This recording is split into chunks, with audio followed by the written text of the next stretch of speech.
تم رصد 6 أشخاص لسه ما يعرفوش إن بنك التعمير والإسكان بيقدم كل الخدمات البنكية، مش بس تعمير وإسكان. يا ترى كانوا فين وإيه قصتهم؟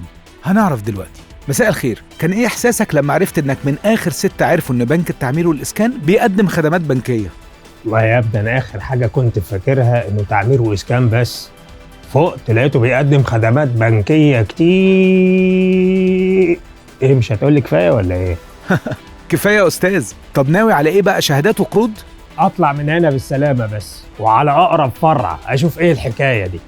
بصراحة خالد فاجئني بموضوع الكريدت كارد بتاع بنك التعمير والإسكان ده. أنا ما كنتش عارف أي حاجة بتحصل حواليا بسبب الكوتش الله يسامحه، كان ساحلني معاه في التمرين 24 ساعة في ال 24 ساعة.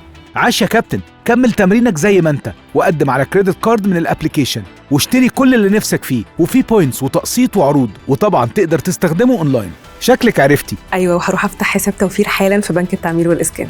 عارف، انا هاخد تمويل المشروعات من بنك التعمير والاسكان، هعمل كامبين ما حصلتش، هكبر البراند بتاعتي واعمل فروع في كل حته. بعد ما اطمنا ان الخبر وصل لكل مصر وكل الناس عرفت عن خدمات بنك التعمير والإسكان، احب اعرف من موقعي هذا ايه الخدمة اللي هتقدم عليها من بنك التعمير والإسكان.